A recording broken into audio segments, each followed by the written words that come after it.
Hey everyone, welcome to Business Unchained, where entrepreneurs and business owners come together to power up on their journey to greatness. Bobby Masha is the founder and CEO of Greenridge Wealth Planning.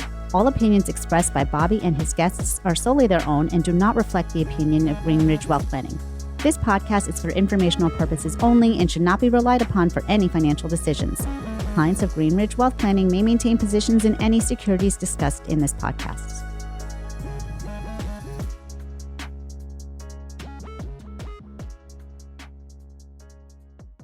Working into career in corporate America, this guy moved his family 10 times in 14 years to end up in the good old state of New Jersey. It was a trip when moving to Austin, Texas, that he learned about Ironman and made no hesitation, untrained but motivated, to sign up. It was there that the nickname Freak turned into an apparel brand sensation, AthletiFreak. Then he made a total life-changing event, took the plunge, and did what most people talk about but never do, which is execute on a dream. Married to his life and business partner, two fantastic kids that are part of the movement, which is really a lifestyle, my buddy, Mo Wadhwani. Bobby. Welcome, buddy. Thank you. Thank you for having me. Yeah, no, Great to listen. be here. Great to be here. You know, we talked about getting you on. This has been something that I've been working on personally for about 2 years now. And it took a little time to execute because it was really about finding the time in my calendar to support this kind of activity. And I'm psyched to have you on. So I want to tell a little story. It was, I know you started the brand in 2021, right? Yeah. And we weren't even friends yet. So just little backstory. You and I live in the same town. Our sons play sports together. It wasn't until really middle school because you guys are in a different elementary school district than we are. Right. 5 elementary schools in our town. And I remember going to a sporting event and I see this sweatshirt, and in the inside of the hood is white lettering, nice, bold, puffy lettering, AthletiFreak. And then on the chest is this cool double arrow emblem that goes up. And I was like, that's a pretty cool shirt. And then I started going to a couple more and I'm like, I love this shirt. Where the hell, what is this brand? And then we finally meet one another, right? And that was probably 2021, around when you started. And you were doing that out of your house. Yeah. And next thing you know, you're working on your 3rd location, right? We're working on our 4th and 5th right now. Working on your 4th and 5th location. Bobby, it has been insane. Like what has transpired over the last, we launched, like you said, 2021, February of 21. We started developing about a year and a half prior to that. But the 3 years have just been mind-blowing. The first 2 years, all e-commerce. And we realized that, look, we need people to touch, feel, and see the exact experience that you had. And how do you do that during COVID? Like, how do you get out and get people to touch, feel, without having a budget to go out and open brick and mortar and whatnot? Well, because the fabric is phenomenal. And that's what it's all about, right? I mean, we could go out and put $5 t-shirts out there and say, hey, cool name, come buy a $5 t-shirt. And people will buy it because of the name and then never come back because it's crap. Yeah. Right? How do you create something that is the nicest, touching, feeling, performing, all that good stuff? And so we did that. And then we're like, oh, wait a second, though. You can't see that online. You can't see that on a website. You need to touch and feel it. So 2 years of literally doing pop-ups. So I want to take a step back because I don't think that that we should go any further without noting the fact that your business partner is the creative fashion designer. You're the business mind. Dude, the woman is a creative genius. I mean, there's no other way I can put it. Noor is an absolute creative genius. So take me into the room when you guys were coming up with the I guess the final determination. We're going to do this. What were some of the conversations that you guys had? 2 events. One happened at 4 a.m. in 2015 in Austin. That's when, and you alluded to it earlier with this whole freak concept. I was getting so much heat from friends, family, Noor, that you're an Indian guy. Like, Indians don't do activity, and you're doing an Ironman. You're going out for an 8-hour training day. You don't know how to swim? Oh, dude, I didn't know how to swim. I didn't have a bike. You didn't have a bike? I didn't even have a bike, but I registered because I was like, that looks hard, and that means I want to do it. Went out, registered, taught myself how to swim, watching YouTube videos, bought a bike, got out there, going out for an 8-hour day, and I'm getting so much heat from my parents, my in-laws, everyone. You're a freak. What's wrong with you? And so that, when you hear something over and over, it starts to create impressions in your mind. Oh, yeah. And so in my mind, I'm taking it negatively that, am I doing something wrong? And so 4 a.m. in Austin, Saturday, summer day, morning, having my oatmeal, getting ready to go out there. And I'm like, wait a second. Me doing this has such an incredibly positive influence and impact on my family. Our kids at that point were 4 and 1. And Rehan was 4 years old. He just did his first 5K, ran the whole thing at 4 years old. I'm like, if that's what this means, hell yeah, I'm a freak. So I go and wake Noor up at 4 a.m. and say, we're going to create a brand that's going to celebrate the positivity of movement and inspire movement. And you're going to design. And I'm expecting her to just smack me. It's 4 a.m. Like, here's another ridiculous idea from this guy. She popped up and she's like, let's do it. Let's do it. Dude, you got to empower the freak, right? I mean, you got to take that Unleash back. it. Unleash it. And that's where it started. Now, we obviously parked it for a little while because it's that same challenge that every entrepreneur faces, right? It's like, well, I've got a family, I've got a steady income, I've got a great job. How do I leave all of that to risk it all? Yeah. How do you do that? And we came up with the whole business plan and all of that. And we're like, oh, but this is what it means. And we parked it, we stopped. And then 2018 is when we're like, you know what? Our entire premise is greatness lies within. Follow your heart. If you believe, bet on yourself. And here we are not doing it. And so at that point, we're like, you know what? If we're going to do this, if we're going to feel like a fraud? Something, absolutely.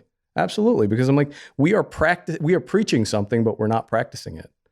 And I must have actually used the word fraud at that point and said, if we're going to be legit, if we really are going to preach it, we got to practice it. Let's go. And it's now or never, right? We're getting older. And the minute you started practicing it, how did it change your mindset at all? Boom. Immediately, because you go from thinking about, contemplating, wondering, to just making it happen and accepting that you don't know all the answers. And that's okay.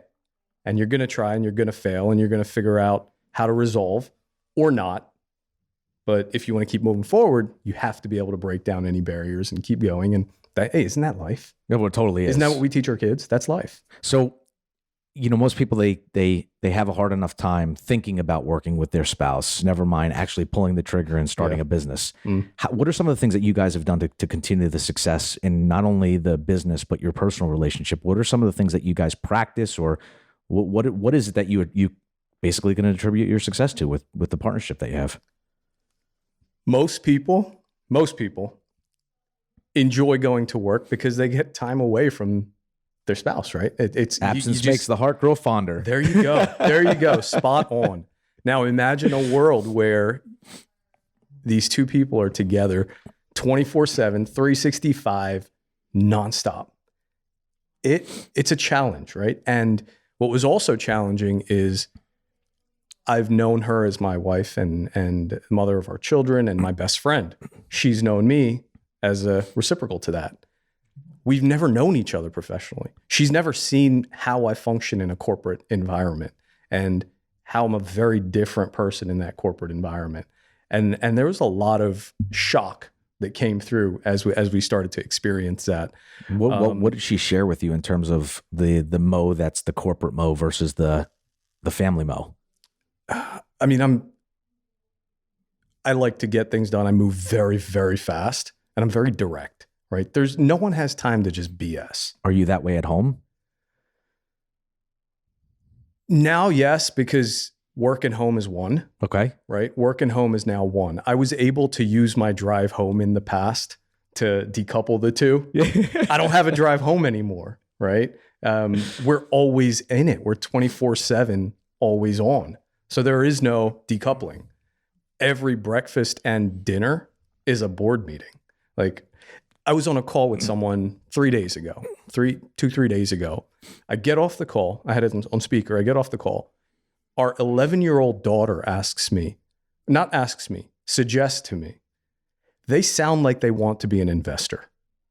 11-year-old. Very astute. And I'm like, holy, like, where did that come from? And Noor looks at me and she's like, whoa, that's our 11-year-old, right? It's a product of you. These kids are, I mean, on one hand, I feel for them, right? Because it's not a normal upbringing. They're 11 and 14 getting like a crash course MBA in entrepreneurship in middle school. And they're just a part of it. Sohana came up with designs the other day, a couple months ago, and said, can we make this? Yeah, but there's no better playground. It's incredible. Than a family business. I grew up in a family business, and I attribute a lot of my successes because of the habits that I grew up being forced to have. Not even forced. It was just part of who we were. Yeah. And I'm sure you see that in your kids. You see one of them, gravitating toward more what you do, and one of them gravitating more toward what Noor does, or both of them, or where do you have they give? Because I know they show interest in the business. They do. Oh my God, they do. They fully embraced it. It's an incredible thing. Sohana is incredibly creative. You can already see how she's gravitating towards the design. And she looks so much like her mom, so she can step right into that spot easily. Crazy thing, dude. She can unlock Noor's phone with her face. That's funny. That's ridiculous. Like, how does that happen? But it happens. No, she's very much gravitating towards design. The fact that when she was 10, she came up with a design and said, "Can we make this?" It's like, hell yeah, we will make that. Rehan, you can see he automatically asks questions about marketing. He's involved. He's curious. He wants to know about what the next campaigns are, how we can structure them. But whatever it is, man, I mean, just the fact that, one, they're understanding all the different components of what it takes to build and operate a business. Two, they're seeing how hard it is, right? It's hard work. And I think that's the most important value that they're going to be exposed to, and hopefully they learn from. None of it is easy.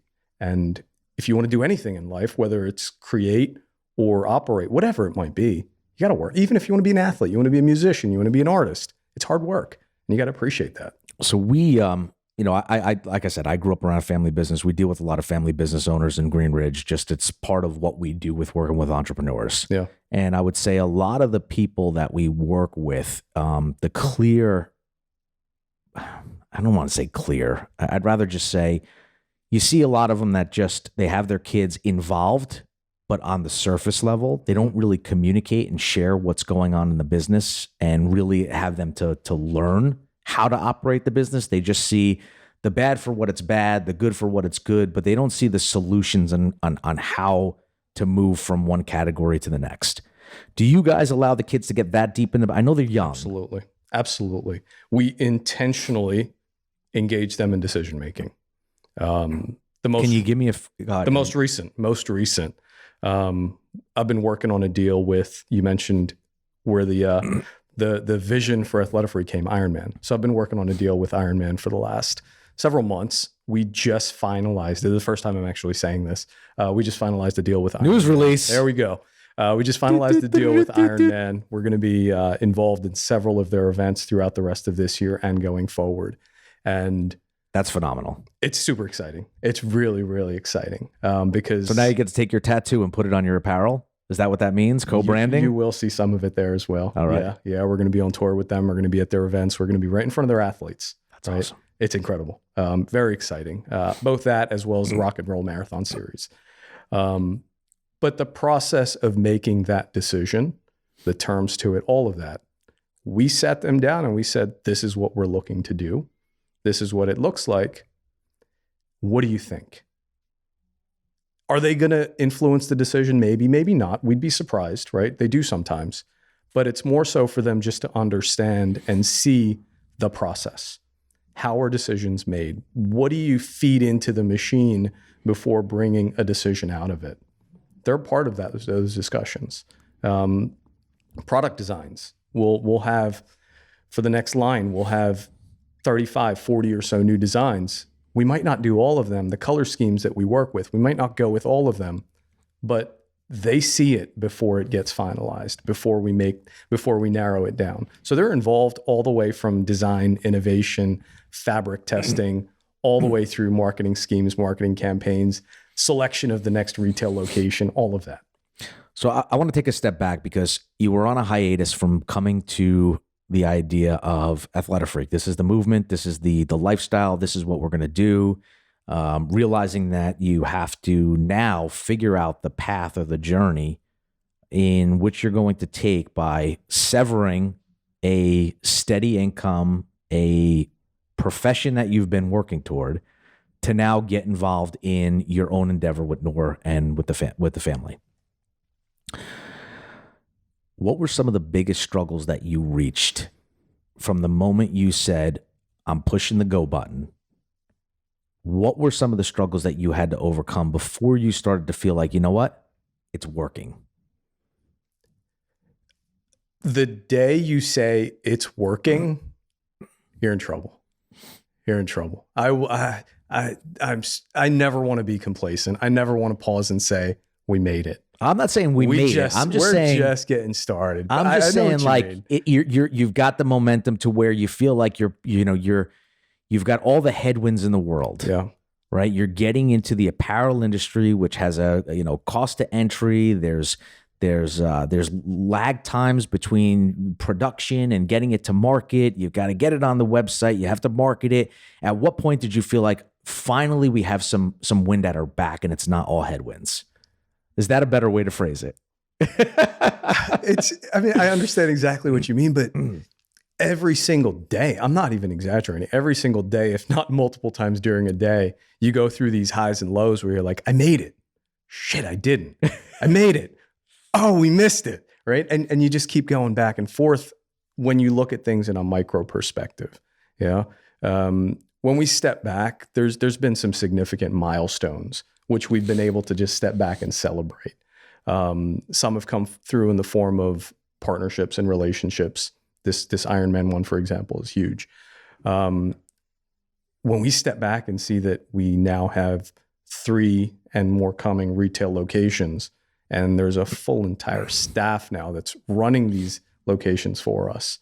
When you step back and see that, or when I know what it was. This was exciting. This was really exciting, right? For the first year or so, year and a half, I think we knew every single person that was wearing our stuff, right? Every single person that was wearing AthletiFreak, we either knew them personally. You look really good in that. You make it look good. We either knew them personally or we got to know them during their purchasing experience because we were selling through pop-ups. We were at Rehan's basketball game, 6th grade maybe, in a town about an hour away. And we walk out of the basketball gym, we're walking to the parking lot, and I see a guy wearing a very familiar looking hoodie and jogger set. And I'm like, no way. Like, this is like an hour away from home. How's that possible? And of course, like I do with everyone, and I embarrass my kids every time I do it, I walk up to him and I'm like, that's a really good looking set you got on there. And he has no idea who we are. And I like that. Like, I think that's fantastic. And he's like, oh yeah, I got to tell you, I got it from the store called AthletiFreak at the Bridgewater Commons. You've got to check it out. They're fab. And he goes on and tells me the things that I want to tell people. That's right. And I won't ever forget that moment because. Do you ever let the cat out of the bag? Oh yeah. I mean, a lot of times they'll be like, aren't you? And because they've either heard or seen the story or been to the website. Majority of the times they have no idea. And depending on where the conversation goes, if they ask, I'm happy to, right? Because that creates a relationship in itself. Yeah. Sense of pride also. Yeah. I mean, it's a little bit of, yeah. But at the same time, I'm not going to force it. If it's organic, great. If not, it's just nice having that interaction. Were there any points where you felt like you had the right direction, but you had to make some serious pivots? We pivot often. When we launched the brand, right, it was pure e-commerce. Very, very quickly, within 3 months, we're like, people need to touch and feel. How do you do that? All right, let's do pop-ups. We can't afford to have a brick and mortar. Pop-ups it is. That was a pivot. So pop-ups like a kiosk, or what is it? What did, when you say pop-up, what is that? So even that, right? We had to figure out what that meant. How do you get this in front of people? Are farmers markets the right way to do it? What we found success with was, who do I have relationships with? I have relationships with gyms, clubs, trainers. Let's work with them. And so we started doing these 4-hour Saturday morning pop-up shops at a gym. Lifetime became a big partner of ours. We started in New Jersey. New Jersey became New York. Word got out, started traveling the country, doing these 4-hour Saturday morning pop-ups throughout the country. And I mean, literally putting boxes in the back of our truck. And the kids would be sharing one seatbelt in the back seat because the truck was loaded with hoodies. And every time I would hit a brake, a box would come and hit him in the back of the head. But we'll never forget those days, right? That's how it started. That was a pivot though, where we said we need to go from pure e-com to pop-ups. And then we did that. And then our vision was first retail open in year 4, year 5. Before we even hit year 2, we're like, you know what? Pop-ups and that in-person experience is where our growth is going to come from. We need to actually pivot away from pure e-com and pop-ups. Pop-ups aren't scalable. We have to be there for it. Yeah. We're going to open our first brick and mortar before we hit the second year. So that was a pivot, right? We went. Now, did you self-fund that, or did you? Everything we've done so far has been self-funded. No loans, nothing, which in a way limits our scalability, but it also gives us the opportunity to know that everything we do is being done very intentionally and the right way. And we just keep building, keep growing with that. Any intentions of scaling with using outside money, or We'll is this? have to. Yeah. Yeah, we'll have to. I mean, you can only go so far, right? We can go from 0 stores to 3 in 15 months, and then we can go from 3 to 6 in the next 12 months, and then we can go to 10 and we can go to 12. But we're never going to be a global brand if we keep going 2 and 3 and 4 stores at a time. There's going to get to a point where we say, you know what? Okay, we've got 20, but now we want to be national, which means 150. Either we take 40 years to do that, or we do it a smarter way. So that's going to happen. It's going to happen soon enough. Not yet. So what's the plan for the next 10 years? Close your eyes. We're 10 years from now. Where does AthletiFreak sit in the market? Where do you see the brand? Where do you see yourself? Where do we want to be when we grow up? Within 10 years, we must be a national brand, at least with elements of global, right? Through e-com, we're already somewhat global, but not enough to call it legit, right? We do get international orders. Yeah, and we get international orders a couple of weeks and so what. But we're not a legit international business. We're not even yet a legit national business in terms of what our volume looks like across all 50 states, right? So within 10 years, absolutely there, hopefully even sooner, right? We should be there within 5 or 6 in terms of brick and mortar nationwide. And then global from there. What is going to be the biggest surprise if you were to fast forward 10 years and look at the last 10 years that happened? What would be the biggest surprise that you would hope to learn? What would be the biggest surprise I hope to learn? If I already had it in mind, it wouldn't be a surprise. Yeah, but what would shock you if you were what? What would shock me? If we were not involved in the business anymore. That's not going to happen. That's not going to happen. And if that happened, I cannot imagine. I cannot foresee any situation in which that happens. We're not doing this for a sell-off. So when you look at the evolution of the brand, the development that you have over the next 10 years, what are some of the guiding principles that you have in business? I mean, is there, some people say there's a certain point that you could take the business and then you have to kind of give up the reins, maybe not you, maybe adding additional people. What are do you have any guiding principles? Or? Absolutely. I mean, and I'm very simple-minded. 3 principles. Quality. It's got to start with the quality of our product, of our value system, right? Because the minute we go away from that, there's no difference between us and a $5 t-shirt, right? So quality, number 1. Integrity in terms of our product, in terms of our relationships. I think relationships are incredibly important with our stakeholders, with our partners, with our guests, our customers, our consumers, and 3 is community. We want to continue to really cultivate community. We've been able to do that very effectively through events, through pop-ups, through partnerships. We want to continue to build that. And as long as we continue to do those 3 together and those values stay intact and those drive our decision-making, we're on the right track. Well, I think that's one of the keys that people don't tie in the decision-making to the core values. Yeah. You know, they have these core values and they just decide depending on what the environment is, depending on what the moment is, and they don't always link it back to those core values. Yeah. If those core values can help you answer the question, it's so much easier. Should we do this? Does it meet our core values? Should we expand? Does it meet our core values? So that's it's non-negotiable. It's an absolute non-negotiable, because you can't call it a core value if you're not going to use it to steer your decision making. that's right. Right? Because you're talking about it. So you're obviously in shape, obviously a competitor, super athletic. Some would say even an athletic freak. Maybe. What's your regiment look like? So, you know, some of these business owners that are listening and they're saying, all right, well, this guy owns an athletic apparel company. What are some of the things that you do to keep yourself in shape, to keep yourself active? I wouldn't say I have a disciplined routine, because my routine changes based on what's going on, right? What are the needs from a business perspective, from a family perspective? But I've got my building blocks to life, right? Everything, I bring it back to this concept of building blocks. In order for me to be effective at what I do, there's a few blocks that are most critical to me.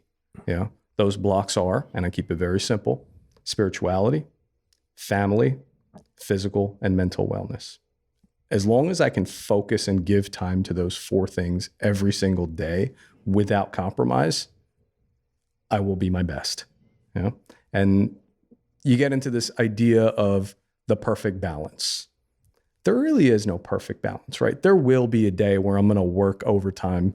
You're always working, but I'm going to work a little bit extra and not be able to go for my run. Does that mean my balance is off? In that 24-hour span? Maybe. But in the big picture, I'm going to catch up for it. I mean, you're not going to lose your DNA because you miss one day. So I'm not overly critical or hard on myself if I miss a day of training. But spending time with family, having dinner with family, I think that's such an important thing. It's huge. It's such an important thing. Even for kids' development, not only for your own, for your own enjoyment of your family, but for the kids' development. I mean, they remember that stuff. Yeah, absolutely. And at the end of the day, right, everything we're doing is to be able to, 1, create a legacy, but 2, provide for your family. And if we're so caught up in creating that we actually lose the priority of spending time with our family, we've kind of lost the cause, right? What's the purpose anymore? So there are some non-negotiables, right? Spirituality, family, physical training, mental training. As long as I'm doing those 4, we're good. So you're asking about what my training routine looks like over the course just your of daily week. routine. Just kind of I'm up by 4. So 4 every o'clock, day, every single day I'm up at 4 without fail.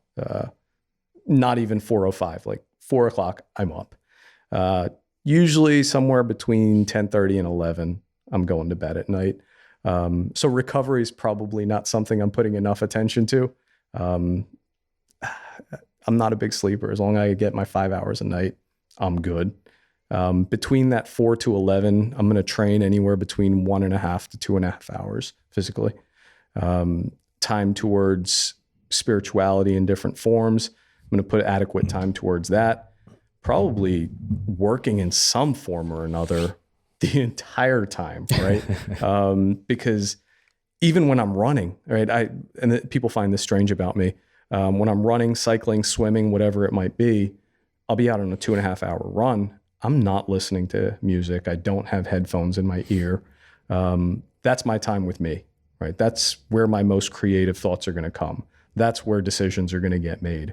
I'll be in a meeting and come out of it knowing I need to make a decision. It's like, you know what? I'll be back in an hour and I'm going to go for a run, think about it, distance myself, and then bring myself back to it and know that, okay, now I can make a sharp decision.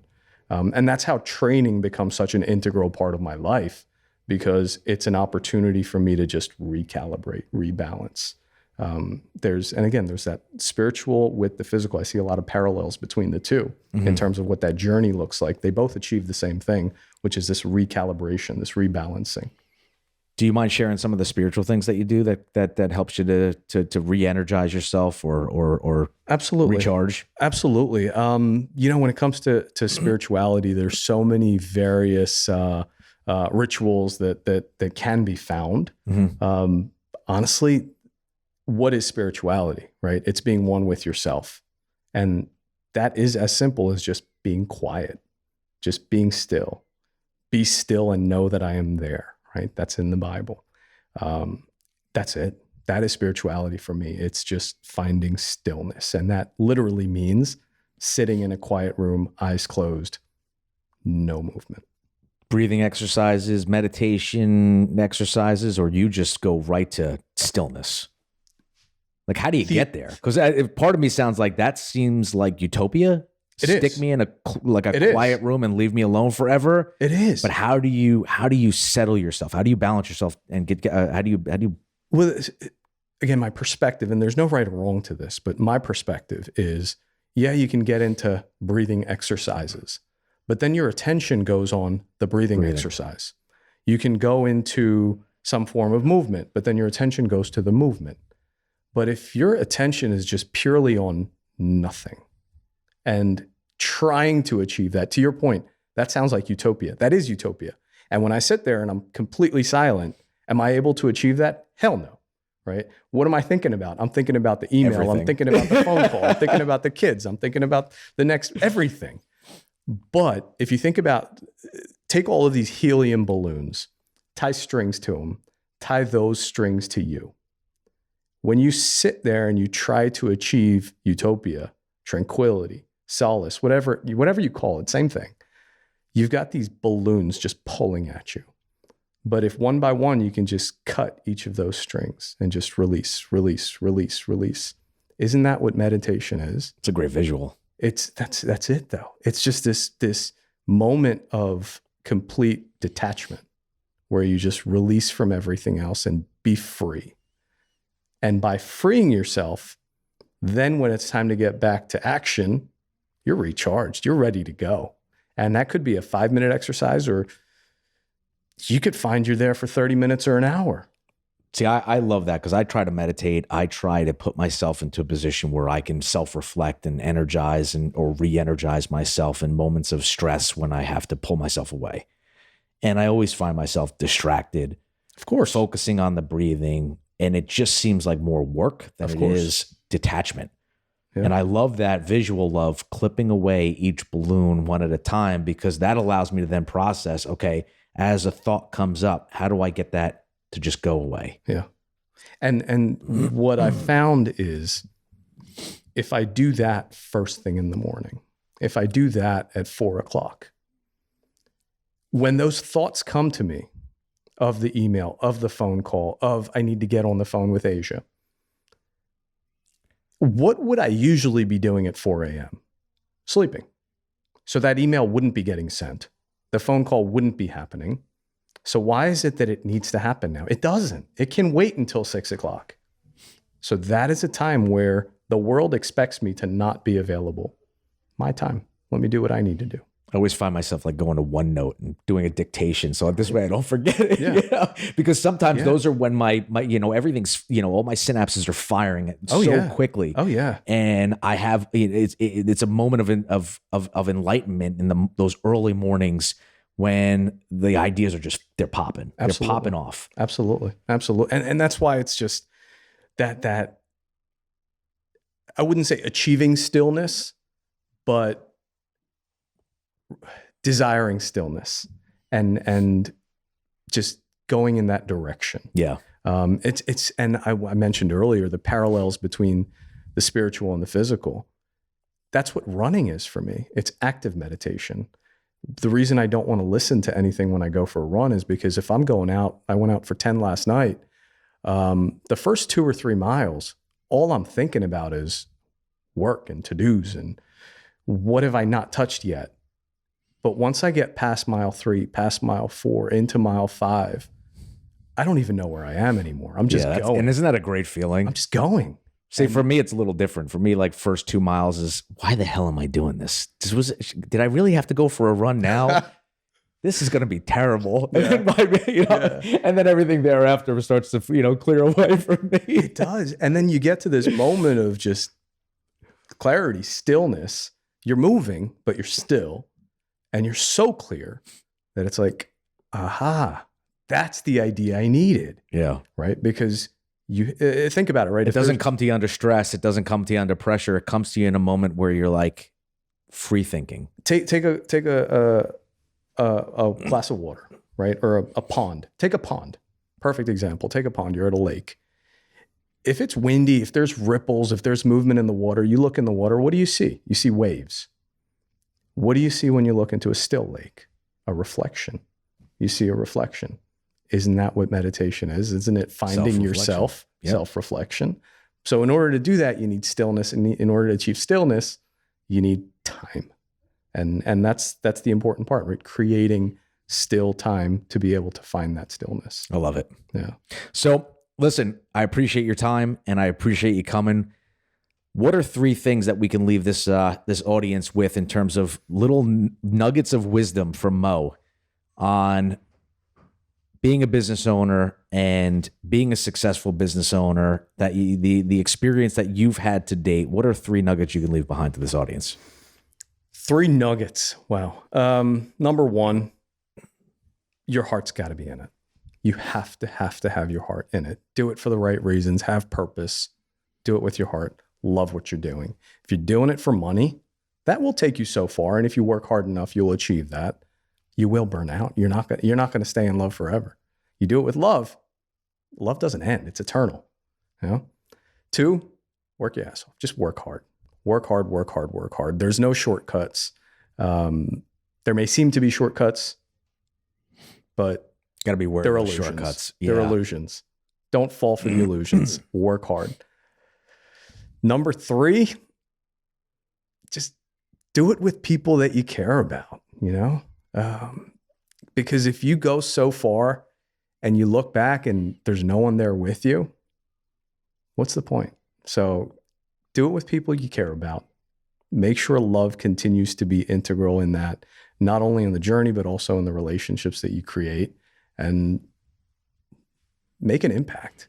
And what about for that corporate guy or corporate gal who's sitting there with a great idea, just waiting to do it, sitting on the edge, hasn't been able to quite push the execute button? What kind of advice would you give that person? How much do you want it? If you want it, do it. There's no point of talking about it. If you want it, do it. It will be hard, but it comes back to how much do you want it? If you want it enough, do it. And it doesn't mean leave your corporate job, right? I'm not saying completely cut over. Be practical. You could do both. So be practical, but how much do you want it? You have to have a plan. Got to have a plan. Well, how do we find you? Tell our audience what where to find you, where to find your gear, your apparel, where to find out more about Mo Wadhwani. So you can find us on our website, www.athletifreak.com, Instagram, AthletiFreak. Find me on Instagram. Find me on LinkedIn.